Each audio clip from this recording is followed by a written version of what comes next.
La caméra filme depuis le ciel l'imposant Hummer jaune qui serpente à travers la ville, les buildings et les commerces. La conduite est sportive, agressive même. À l'intérieur, au volant, un Roméo Stoupé qui semble préoccupé. Il regarde à sa droite sur le siège passager, sur lequel est assise Valentina Monsanto. La pauvre petite est en larmes et rien ne semble pouvoir la consoler. Roméo enrage et appuie sur la pédale d'accélérateur. Pendant ce temps-là, à quelques bornes de là, le moniteur de cette chambre d'hôpital bip tristement, alors qu'on découvre Antonio Monsanto alité. Il semble très faible, inconscient même. À ses côtés, un Mariano, toujours fidèle, toujours loyal, toujours présent. Ce dernier a les bras chargés de documents et divers appareils électroniques, tablettes, téléphones, appartenant au patriarche pour la plupart. Le reste étant ses outils de travail habituels. Mariano tente, comme il peut, d'attirer l'attention de l'homme malade sur ce qui le préoccupe le plus actuellement. Monsieur Monsanto.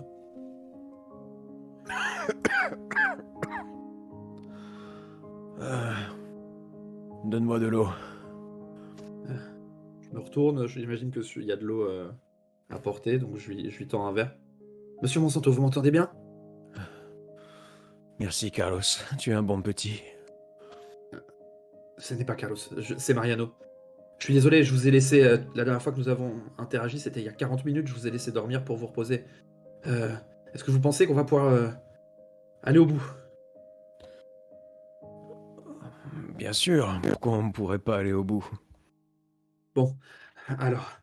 Là, je ressors et je pose sur le côté du lit les différentes feuilles du testament de Antonio Monsanto. Et je déplie le document et je me prépare justement pour finir ce dossier, quoi. Et je lui dis, bon, comme je vous le disais, il manque la feuille 17. Et si je l'ai pas, je peux pas déposer le testament. Est-ce que c'est bien important, ces histoires de paperasse, maintenant? Ah bah c'est plus important que jamais. Vous m'avez demandé en express, il y a une semaine, de monter un dossier pour pouvoir l'amener... Entre les mains de Mariano se tiennent les papiers. Les papiers concernant l'héritage et la transmission des biens du patriarche. On y voit des références à quelques commerces annexes qu'il aura développés, mais la plupart concernent le ranch et ses chevaux. Comme je vous le disais, il manque la page numéro 17. Et de ce que j'ai vu dans le dossier, c'est celle qui détermine qui héritera du ranch en tant que tel. Vous vous doutez bien que c'est très important. Quelle heure est-il? C'est le matin ou c'est l'après-midi? Je vous avoue que j'en ai aucune idée. Je regarde ma montre. 16h32, monsieur. Le temps est lourd, il va pleuvoir cette nuit. Il faudra demander à Diana d'aller sceller les chevaux, on emmènera paître ceux qu'on peut dans la Sierra. Oui, attendez, je prends un autre papier et je note ce qu'il vient de dire. Et je lui dis, ça ne règle pas notre problème, mais je lui transmettrai l'information. Bon, cette page 17, monsieur, il me la faut dans la soirée. Les avocats sont pressants. Comment vas-tu, Mariano?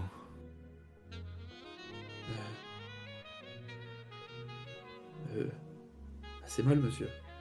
Vous voir comme ça, c'est difficile. Je suis fatigué. Est-ce qu'on peut reparler de tout ça après la sieste? Monsieur, je me dois d'insister. Avant l'autre sieste, j'ai dit oui, mais là, nous entrons dans une phase critique. Je ne veux pas que la confiance que vous m'avez fait et que vous me faites toujours m'oblige à vous dire que cette matière est pressante et que, à moins vraiment que vous soyez dans l'incapacité totale de le faire, il faut que nous fassions ce... Dites-moi où est cette page, je m'en occuperai moi-même. J'ai besoin juste de ces quelques mots, savoir où je peux la trouver. Je ferai tout le reste moi-même. Vous savez que j'ai tout mis en place déjà. La page 17. L'acte de vente. Non. Les papiers de... De quoi s'agit-il déjà? L'amnésie du patriarche est-elle feinte ou bien réelle? Cet homme, qui avait pourtant la tête bien vissée sur les épaules, solidement ancrée, est-il en train de perdre petit à petit le fil? Il contemple son homme de main, lui qui a toujours été là, à la fois pour gérer ses petites affaires et balayer derrière lui lorsqu'il traînait quelques miettes indésirables. Cet homme semble sincèrement vouloir préparer la succession de cet homme pour qui il a tant d'estime, tant de respect, et qui s'est montré si généreux envers lui à travers le temps. Les mots du patriarche résonnent encore dans la tête de Mariano. Cette question pourtant si banale. Comment vas-tu? Elle résonnait différemment, comme si, juste pour prononcer ces mots, le patriarche avait retrouvé toute sa lucidité un instant, sentant le trouble chez cet homme de confiance, si proche de lui pendant toutes ces années. À ce moment-là, quelqu'un frappe à la porte. Elle s'ouvre rapidement, et un interne en blouse blanche pénètre à l'intérieur de la salle. Il tient un bloc-notes à la main, et semble un peu surpris de trouver Mariano là, avec son patient. Monsieur Monsanto, comment on va aujourd'hui? Ah, je vois que vous vous êtes réveillé. Bon, déjà c'est une bonne chose, hein. On avait un petit peu peur au niveau de l'anesthésie, mais vous êtes solide, c'est bien. Monsieur, vous êtes de la famille? Non, je suis désolé. On me voit en train de ramasser tous les papiers que j'avais étalés et essayer de refermer maladroitement le dossier que je pose sur la table. Tu sais, une petite tablette là qui est à côté du malade. Non, non, enfin, je suis de la société, je suis un employé. Il fallait que je le voie, monsieur Monsanto, pour des affaires pressantes. On m'a laissé entrer. Bah écoutez, je vais juste... Il ressemble à mon fils, Carlos. Oui, monsieur Monsanto, non, c'est David. C'est David, le docteur. Bon, alors, est-ce que vous voulez que je repasse? Je vous laisse avec votre ami, là. Bon, les visites, vous savez qu'il reste encore peut-être une demi-heure, une heure grand maximum. Parce qu'après, il faudra qu'on parle un petit peu tous les deux en privé, quoi. Je suis pas sûr que ça regarde monsieur, sans vouloir vous vexer, monsieur. Je comprends très bien. Qu'est-ce qu'on fait, monsieur Monsanto? Je repasse? Monsieur Monsanto?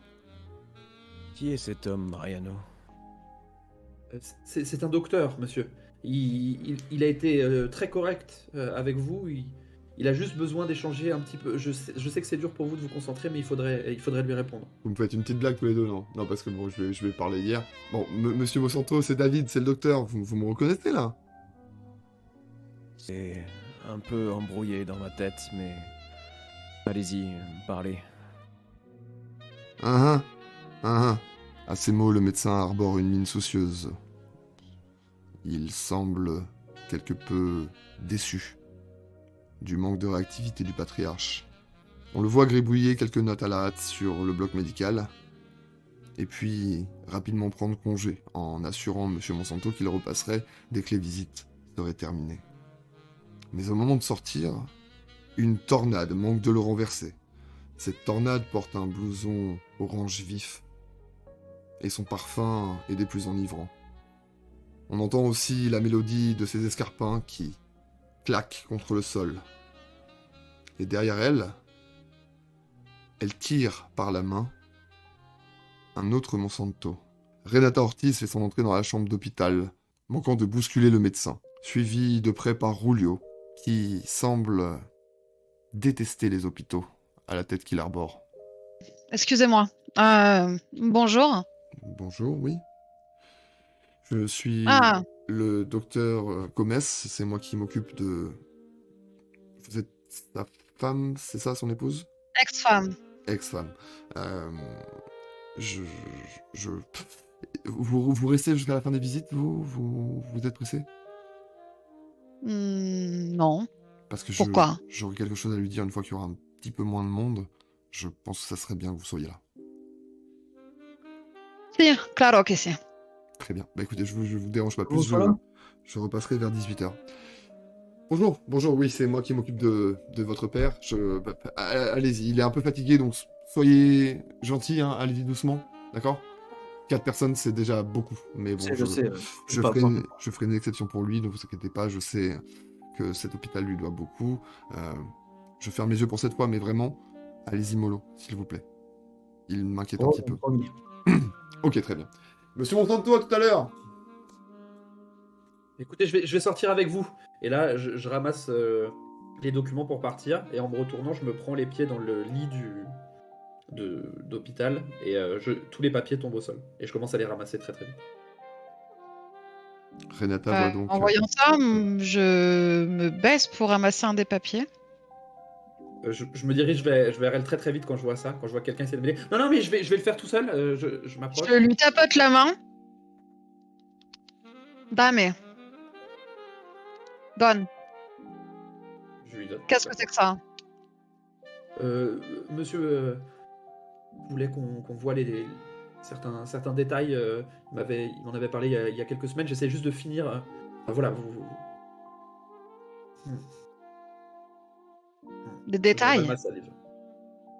Je suis en train d'inspecter un document où certains mots me sont assez apparus assez clairement. C'est une blague. Non, jamais. Por Dio. Antonio. Bon, Mariano, file, on en discutera plus tard. Je récupère le dossier et je sors de la chambre. Mariano récupère les papiers et quitte la pièce. Le docteur l'attendait dans le couloir. Apparemment, c'est ce que Mariano souhaitait. En tout cas, la porte se referme. Et à l'intérieur de cette pièce, il n'y a plus que des Monsanto. Les langues vont peut-être se délier.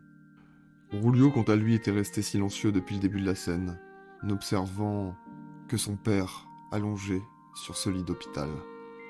Il a presque du mal à le reconnaître, tant l'homme est amaigri, affaibli. Et pour la première fois depuis que nous le connaissons, il reste silencieux. Il se tient là, debout, près de son père, et finalement il lui dit Je suis quand même content de te voir, papa. Ah. Je savais que tu irais me voir, Carlos. Antonio. C'est Julio, papa. C'est Julio. Oui, Julio, bien sûr. Et tu es là toi aussi, Marena? Oui. Évidemment, Carigno. Toujours. Bon, comment est-ce que tu te sens? Je suis plus fatigué que je l'ai jamais été. J'ai pas pu me concentrer plus de 30 secondes sur ce que... C'était Mariano qui était avec moi, c'est ça? Oui. Ouais. Il a voulu me montrer des papiers, je ne me rappelais même plus de quoi il s'agissait. Et j'ai mal, en permanence. J'ai pas d'appétit. Je me sens partir. Reste encore un tout petit peu, papa. J'ai des choses à te dire. Je te promets, ce sera pas long. Écoute. Bon. Maman, papa. Il se trouve que depuis un moment, je joue à un double jeu. Voilà. Je sais que c'est un peu compliqué, mais il fallait que je sois crédible aux yeux de tout le monde. Maman, je sais qui essaye de te faire du mal. Et papa, je fais mon maximum pour que le ranch reste chez Monsanto.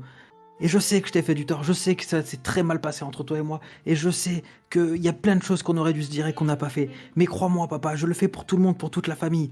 Et ne m'en veux pas. Et moi, je ne t'en veux pas. Voilà, je sais pas trop quoi te dire de plus. Je sais que cette histoire, Julio. Ça fait plusieurs années que ça traîne, mais je travaille pour... Enfin... Bref, voilà, maman. Je travaille dans ton intérêt. Un peu sans que tu le saches, et un peu sans que papa le sache aussi. Mais il y a des gens qui essayent d'infiltrer le ranch depuis des années.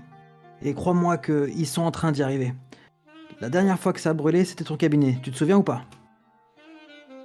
Tu sais quelque chose à propos de ça? Alors, Non. pas exactement. Mais je me souviens d'une chose. C'est que j'étais dans ton cabinet avant que ça brûle. Mais je sais une chose, c'est que c'est pas moi qui ai mis le feu. Pour qui est-ce que tu travailles? Je peux pas encore te le dire. Mais crois-moi, je fais tout ce que je peux, tout mon possible, pour que les Monsanto restent entre eux et que le ranch appartienne toujours aux Monsanto. Hmm. Écoute, Julio, si tu as quelque chose à nous dire, il faut que tu le dises maintenant. Déjà parce que je sais pas si je serai en mesure de écouter ce que tu as à dire plus tard. Mais en plus parce que tu as la chance, pour une seule fois dans ta vie, d'être dans une position où je peux pas te gifler. Parce que j'en suis physiquement incapable.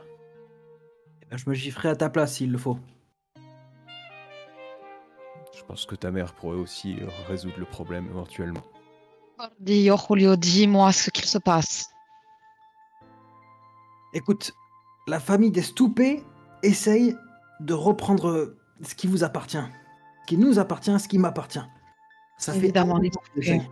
Stupero de puta. À ce Je moment-là, le le savais. moniteur s'emballe et on voit que la tension d'Antonio Monsanto vient de monter en flèche. Il est allongé sur ce lit d'hôpital, mais il s'est redressé.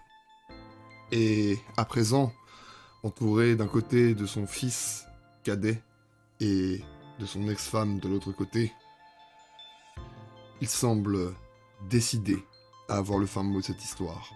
Julio vient de révéler qu'il travaillait dans l'ombre.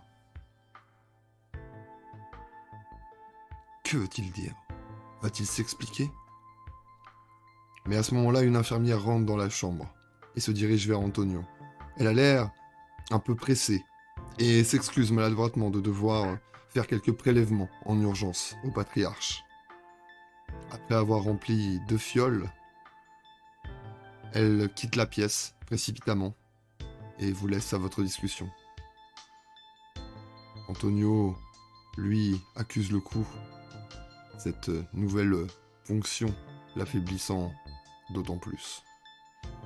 Julio va devoir modérer ses effets s'il ne veut pas que ce soit la dernière chose que son père entende. Julio, explique-toi plus clairement là. Bon, je vais être très clair avec vous et j'espère que vous allez me suivre.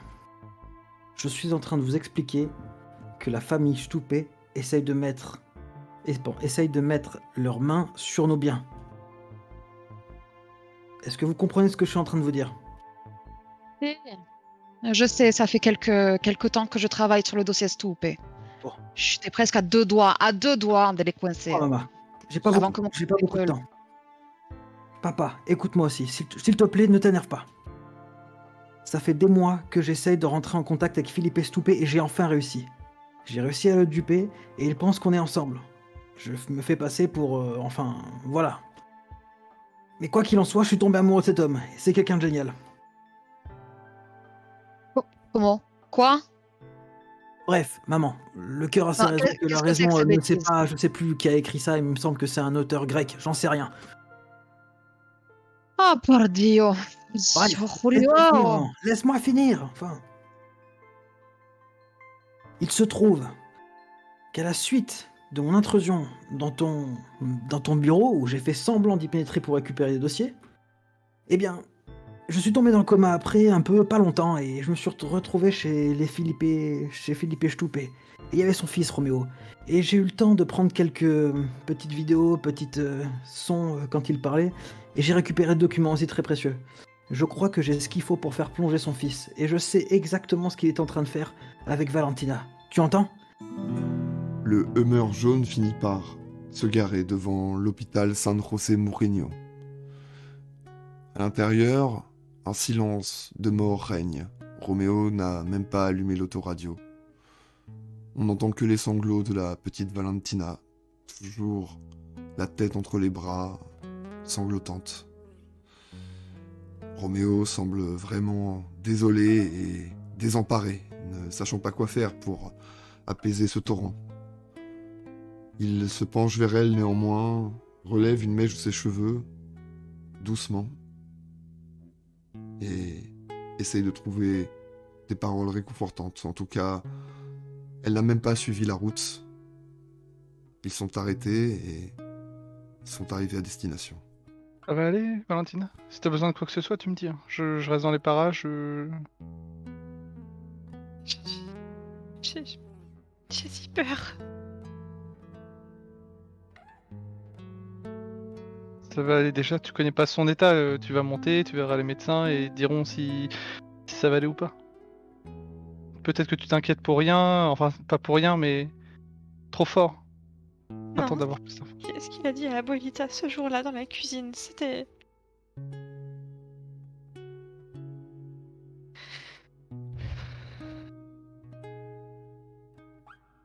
que... Est-ce que tu veux bien monter avec moi? Je crois que j'aurai moins peur avec toi. C'est tout pour toi. Sur ces mots, Roméo attrape la main de Valentina. Cette main au doigt de laquelle trône cette bague de fiançailles, car, entre-temps, il aura trouvé le courage de faire sa demande. Peut-être que l'absence de son père avait pu jouer un petit peu sur le déploiement de ses ailes. Toujours est-il que maintenant, c'est lui qui est à la tête des intérêts de la famille Stoupé et du clan. Mais son principal projet se tient juste à ses côtés. On le voit donc descendre de ce carrosse jaune canari et venir ouvrir la portière et tendre son bras à sa dulcinée. L'aider à descendre et arpenter le bitume de ce parking jusqu'à cette grande tour blanche aux nombreuses fenêtres. Valentina et Roméo arpentent le bitume de ce parking en direction de ce grand hall. Et Roméo, galant comme à son habitude, en ouvrant la porte pour laisser Valentina passer, est bien vite bousculé par un homme qui sort en trombe de cet hôpital. Les deux se regardent. Roméo reconnaît Mariano, le partenaire de Rulio avec qui il fait affaire depuis des mois. Valentina, elle, fait un pas en arrière, observe les deux hommes, et l'un d'entre eux bredouille. Excusez-moi, pardon, je vous avais pas vu. Qu'est-ce que... Et là, je blémis et je mets un temps d'arrêt quand je vois le visage de la personne que j'ai bousculée. Mariano, vous étiez avec lui? Comment va-t-il? Comment va Abuelito? Ma petite Valentina, je suis désolé. Il parle, il est réveillé.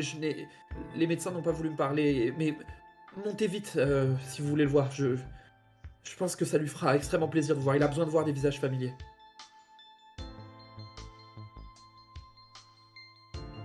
Oui, bien sûr. Je prends Alors, tes mains dans les miennes en signe de soutien. Voilà. Et immédiatement après, Mariano prend congé des deux amoureux. Il semble bien pressé de quitter les lieux, et était-ce pour laisser la place aux autres avant que les visites n'expirent? Ou bien a-t-il d'autres motivations? Nul ne le sait. Rapidement, les deux amoureux gravissent les étages et se retrouvent dans le couloir du 4e, là où le patriarche se repose. Et pourtant, il y a une sorte de clameur intense qui provient de sa chambre. Il n'est pas seul, c'est sûr, et à l'intérieur, la discussion est houleuse. Il nous parvient que quelques mots, quelques bribes. Secret, trop tôt, pas encore. Stoupé. Et puis, Valentina se précipite, et sans même toquer, ouvre grand la porte de la chambre 42, surprenant ainsi les trois Monsanto en pleine discussion. Abuelito! Aminetta, approche donc voir ton grand-père. Valentina se jette au chevet de son grand-père, et Roméo, un peu intimidé, reste sur le seuil un moment.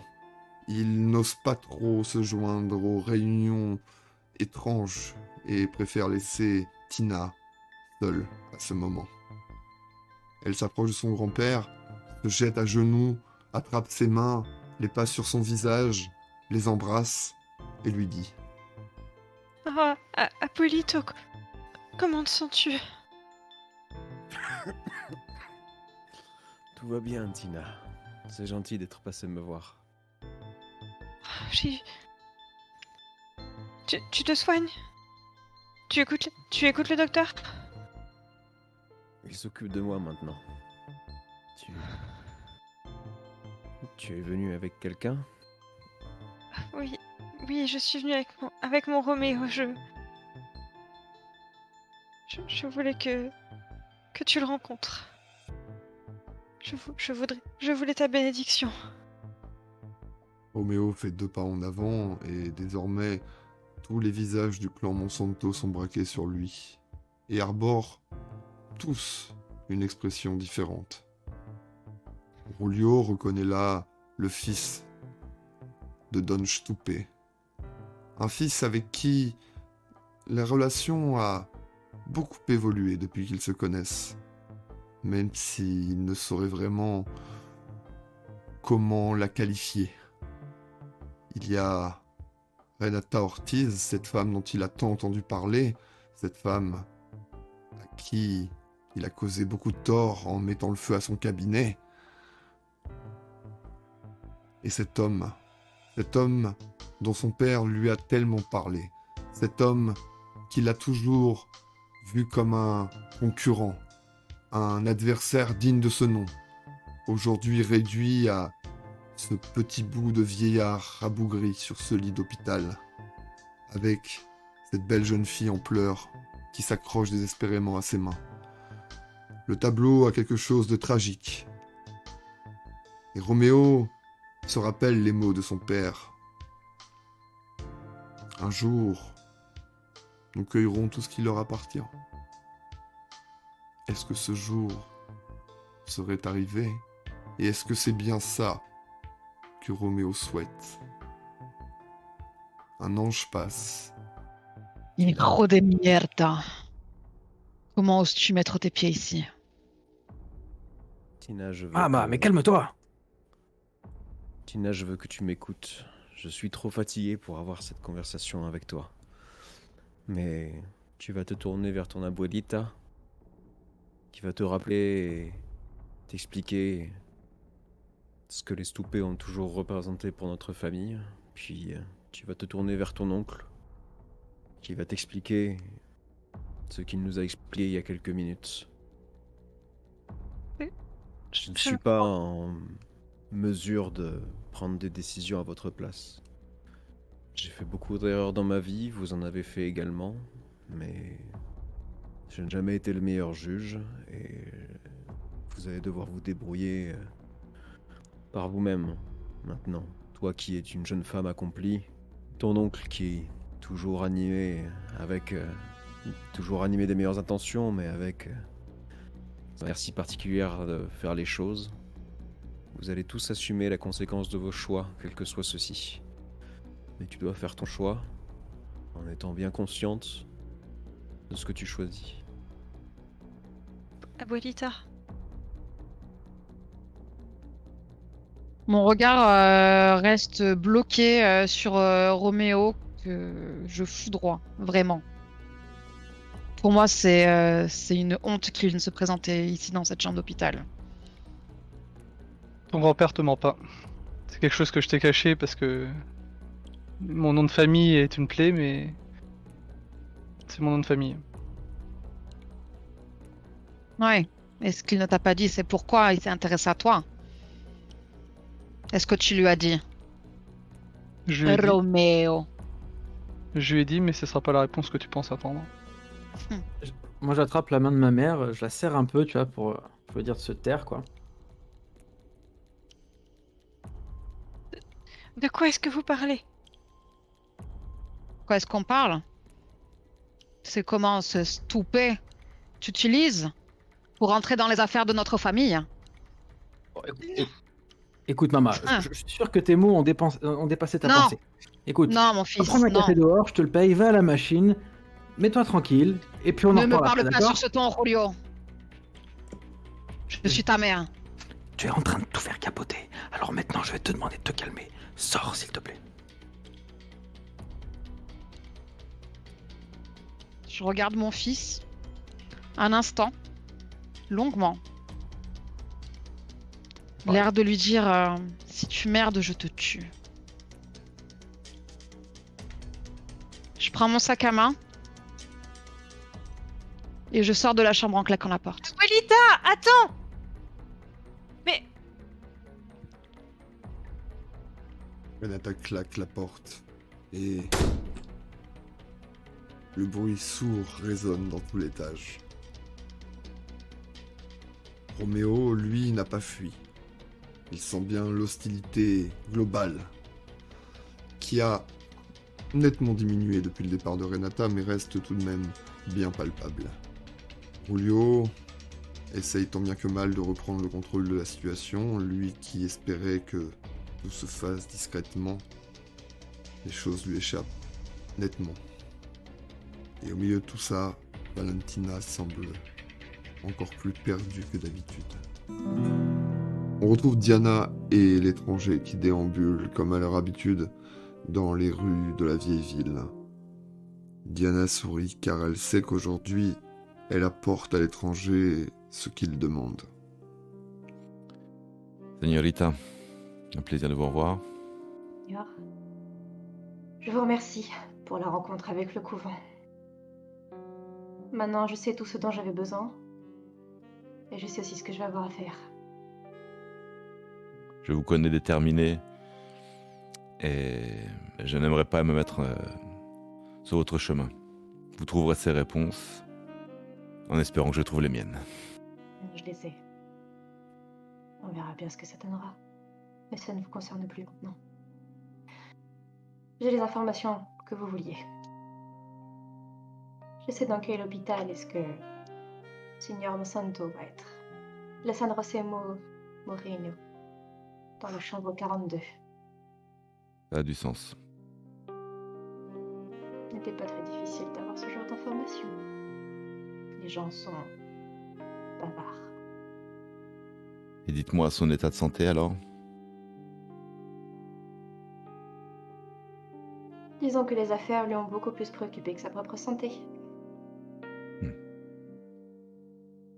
C'est ce qui tuera tous les Monsanto. Tina a été surprise, prise de court par le départ de sa grand-mère. Elle ne laissera personne sortir d'ici tant qu'elle n'aura pas obtenu de réponse et n'aura pas compris ce qui met les gens de sa famille dans cet état. ça suffit. Qu'est-ce qui se passe? Dites-moi. Tio Julio, abuelito, qu'est-ce qui se passe? Tina. Les stoupés sont l'ennemi séculaire de notre famille depuis 40 ans maintenant. On n'avait pas encore rencontré Renata. On n'avait pas encore conçu ton père. Il lorgnait déjà sur notre territoire. Il nous jalousait. Et c'est de notoriété publique, même toi devrais le savoir, mais ce sont des gangsters, ce sont des bandits. Non, c'est faux. Roméo n'est pas comme ça. Je peux pas parler au nom de Roméo parce que je ne le connais pas, mais je connais assez bien Felipe, son père. Écoute, Valentina, c'est plutôt vrai ce que raconte Abuelito. Je vais être très clair avec toi et ton Roméo, tu m'excuseras, mais ton petit copain est rentré un peu par effraction dans le bureau, voilà, de Abuelita Et il y a eu un problème, voilà. Je pourrais pas t'en dire plus. Voilà, c'est tout ce que je peux te dire pour l'instant, c'est que ça, voilà. Et on soupçonne Roméo d'avoir peut-être incendié, je dis bien peut-être incendié, le cabinet d'avocat de Mama, quoi. Tu comprends ce que je veux dire. Pour l'instant, c'est juste des soupçons et tu sais comment Bolita est, elle est sanguine. Elle va se calmer dans un coin et puis ça restera entre nous, n'est-ce pas, Roméo? J'irai discuter avec Renata. Roméo. Oh, je te le déconseille quand même. Pour l'instant, laisse-la tranquille. J'irai discuter. Roméo! Oui. Est-ce que c'est vrai? Mon nom de famille est bien Stoupé. Oui. Mais je n'en ai rien à faire de ranch, de tout ce qui tourne autour de toi. Moi, ce qui m'intéresse, c'est toi. Et Est-ce C'est que jamais tu es une- rentré, est-ce que tu es rentré dans le cabinet de ma femme? Et est-ce que tu y as mis le feu? Oui. Tu m'as menti. Vraiment menti en tout cas. J'ai jamais dit que je l'avais fait. Et tu m'as jamais posé la question de si je l'avais fait. Mais je ne mens pas. En effet, j'ai été dans le cabinet. J'ai rejoint Julio qui cherchait des documents pour mon père. J'ai assommé Julio. Et j'ai brûlé le cabinet et emporté. Sûr. Je suis désolé pour ça. Mon père avait des ordres et j'ai pas le choix de devoir lui obéir. Je Si savais j'avais que c'était toi, petit brigand qui m'attaquait par derrière. Si j'avais la force de sortir de ce lit, je te briserais le crâne sur le bord de la table, Roméo. Ne te donne pas cette peine, papa. Je lui tire une énorme claque. Je te mets une mandale de cow-boy. Me laisse faire.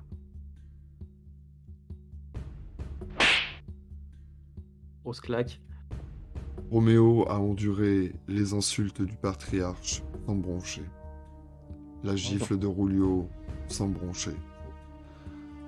La colère et la déception de Tina sans broncher.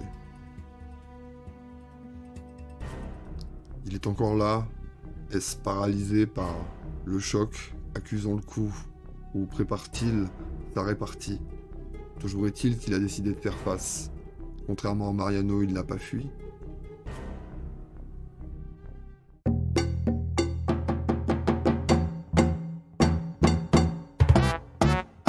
Che cosa il dramma, papà?